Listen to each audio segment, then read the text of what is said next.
Hey guys, I'm FatBuddyCat, and this is my Trailmaster, MB202. Alright, today we're going to take a look at this engine cradle.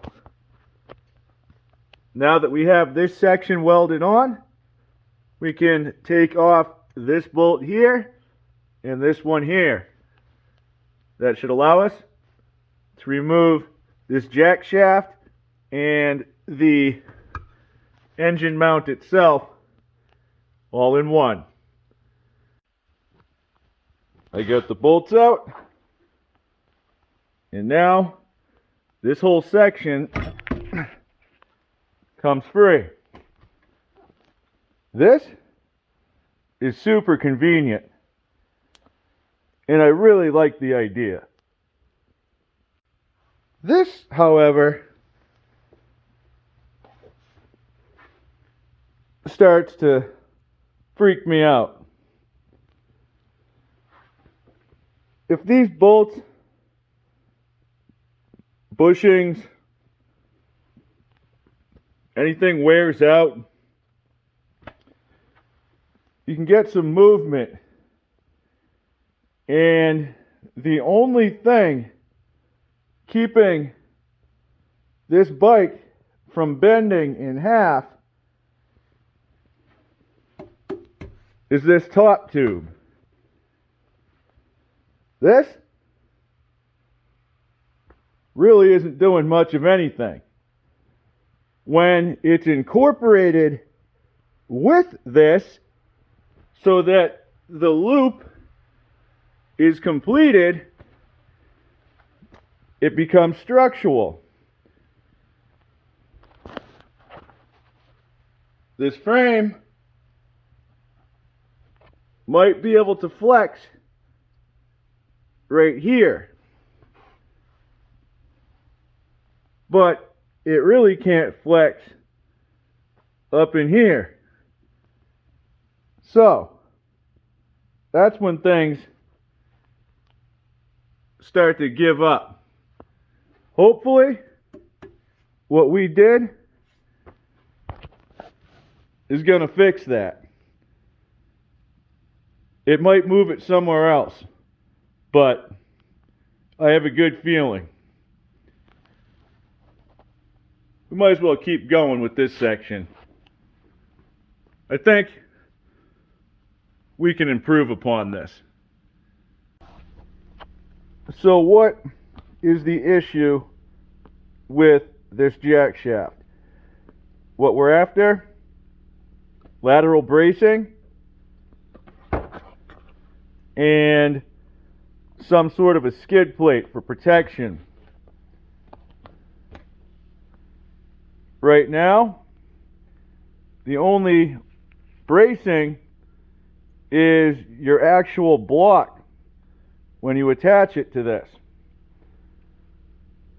I'm going to be using a foot peg system that hangs off of this and passes through the same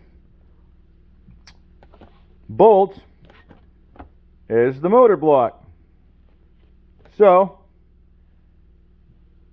by reinforcing this laterally and putting something on the bottom, this becomes the rigid brace. You feel me? Not your motor. First thing we're going to do, go outside and clean this thing off with the angle grinder. Get a nice weldable surface. Alright, I just cut off an 11-inch piece of 1/8-inch steel. This is slightly wider than the frame itself, but that'll work. I'm going to clean the scale off this, and I think we're going to transfer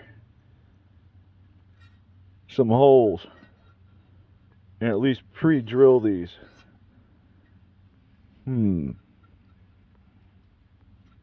I might just do that first.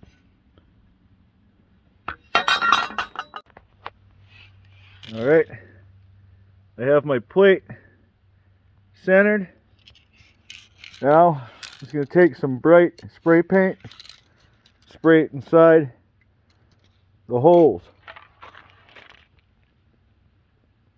The ones we're using are the outside ones. These are for an adjustable plate. We could actually do those too. That way we have the option in the future. Yep. I had to switch to an orange engine paint. It's an enamel, so it binds harder, kind of like nail polish, which also works really well for this. Holes are marked, drilled out. Okay, I cleaned off all the scale. Now I'm going to grab 4 bolts and nuts, and I'm going to attach this plate on to the frame. I'm going to be welding it. I don't want to leave this as a replaceable part because honestly, I don't think it's going to go anywhere once it's on there. Alright, now that all my holes line up and everything is sitting flat and square, cleaned off, we're ready to weld. Alright, now that I'm all welded up, I'm going to take out these bolts and clean it. I was going to put some 1-inch pieces in between, but this is super rigid. I also looked at putting something back here, but they seem to have done a pretty good job welding this jack shaft to the actual cradle. I did, however, get 3 big tackerinos on each side. The next thing I did, took an old engine block with an oil drain and I just cut out a couple dumpas. I did these ones sort of like a little figure 8 design. Last thing, I'm going to drill 2 bigger holes right around here and here. Those are going to be for release holes, I guess, relief holes. Not really a drain, but in case any stones or anything get up under the motor, they'll have a place where they can fall out. Same with mud and water, snow, whatever. I just cleaned up my holes so it looks nice. Now, let's smack it around with that high heat grill paint. Alright, she's all dried off, looking mighty fine. It weighs a little bit more, but it's not terrible. Should be a whole lot more rigid and provide some protection. Now, just going to grab our 2 bolts and nuts. Let's see if it goes back on the bike. Should be easy. Yep, that'll do. It's not real noticeable, but it is at the same time. I like to know that that's there. The next step to this is going to be adding some support to the front of the Cradle engine mount, where I already cut out the 1-inch square stock that went across for the foot pegs. I took away the lateral bracing between these two sections. So, the little bird told me not to cover up this area so that you can still access your hardware to mount your motor with your wrenches and such. So, we're going to be on the face out here, not on these tubes, because these are attached to the frame and we're trying to stick with the removable carriage for right now. But in adding a plate across the front here, that should stiffen things up nicely. I cut a 6-inch piece of C-channel, and this fits tight, but it's going to go basically in between right where the 1-inch tube was. I'm going to hold it down so that the top of my channel is sitting on top of this shelf right here, created by the weld where that 1-inch went through. So that'll kind of hold it in place and allow me to get some nice tackage. I'm going to have to clean all of this paint and metal off before I really weld it. So it's probably going to be easier with a Dremel and a grinding stone to just clean up around, where I need to be. And then we're going to do something with this. I just marked out a grid where I'm going to be placing some pilot holes. The middle one is right in the center, and then the other two are evenly placed apart from it, but not exactly the same. Those 3 pilot holes turned out to be 3 full step bit holes. I think that looks alright.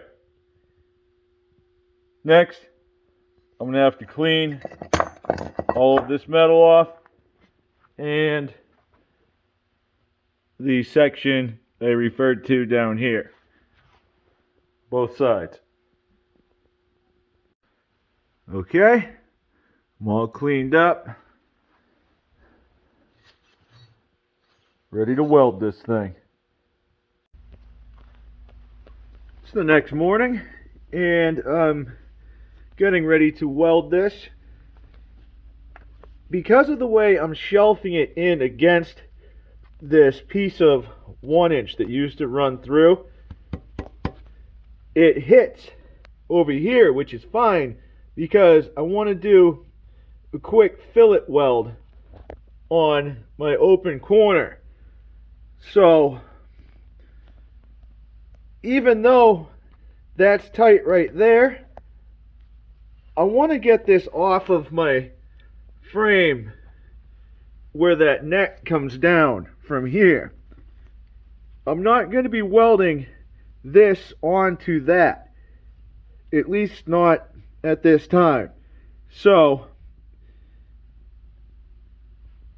I'm going to make a relief on the top and bottom of this C-channel so that it doesn't touch the frame but comes up nice and close.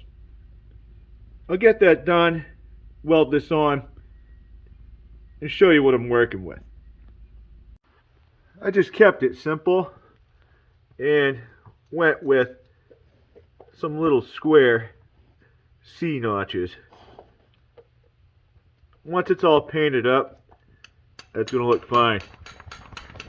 I could go in there and round out the corners, but I'll just be taking more material than I have to.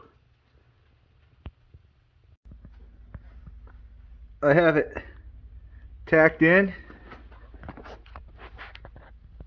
Now I'm going to remove this section so that I can complete welding it.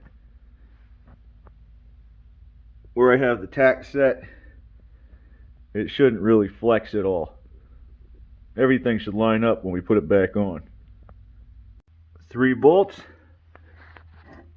and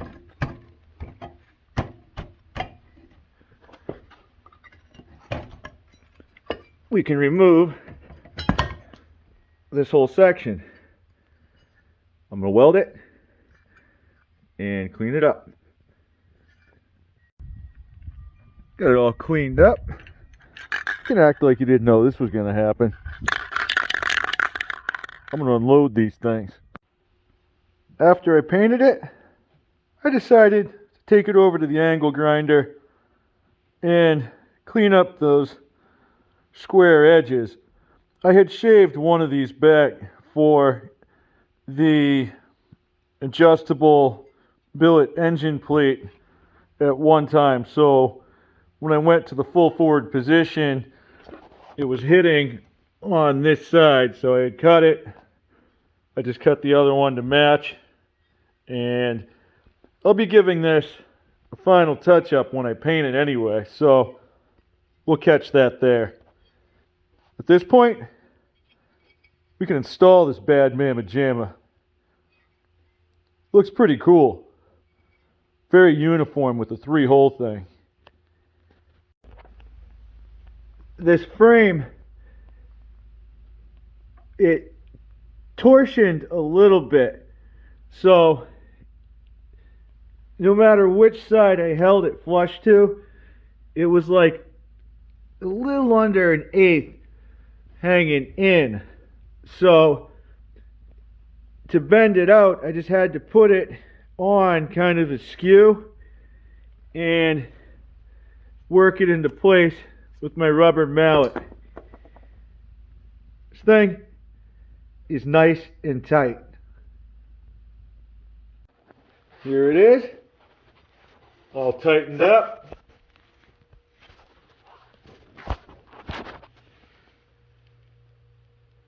Nice and strong.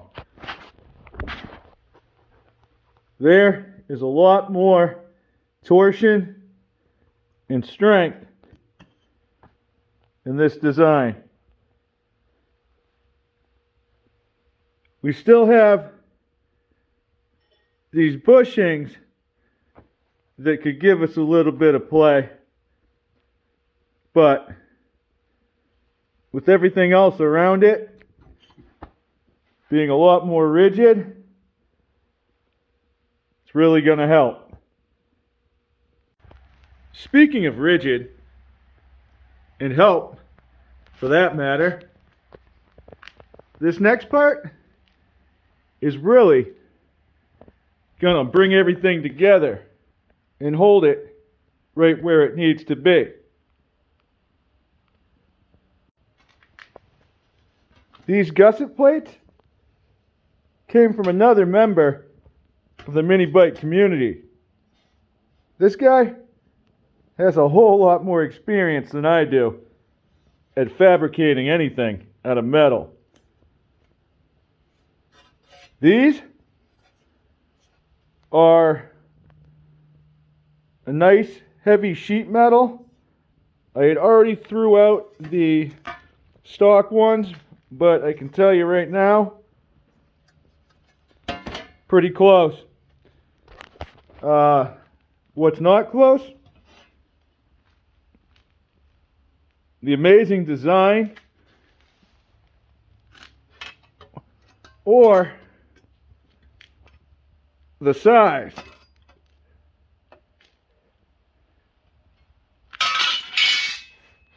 In order for these to fit, I had to take off the stock gussets, and I'm also going to be removing these tabs. Those were for the brake lines and such, so we'll figure out something else when we get to installing those later on down the road. I want to get these bad boys on here so we can get this thing painted up. Alright, get everything cleaned up, ready to weld all my contact surfaces, and cleaned up all my edges and where I'll be getting some nice tack. So next time you see these, they're going to be on the bike.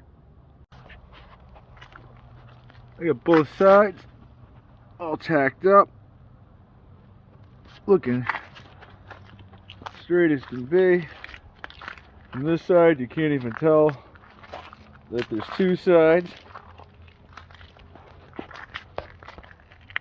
These are all structural tacks, and all the places that those tacks are, except for these couple here, are where there's reinforced frame.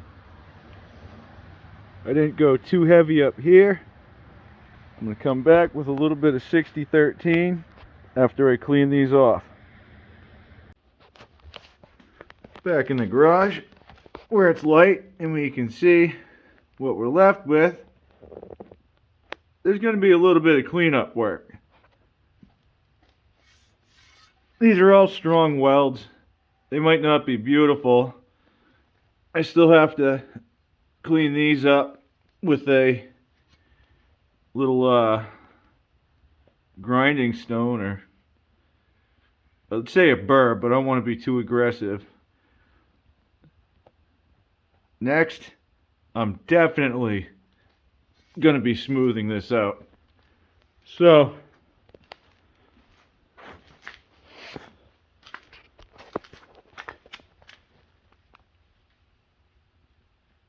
I'm going to have to mix up some JB Weld. I'll have that cleaned up in a jiff. I did not hold back on this JB Weld.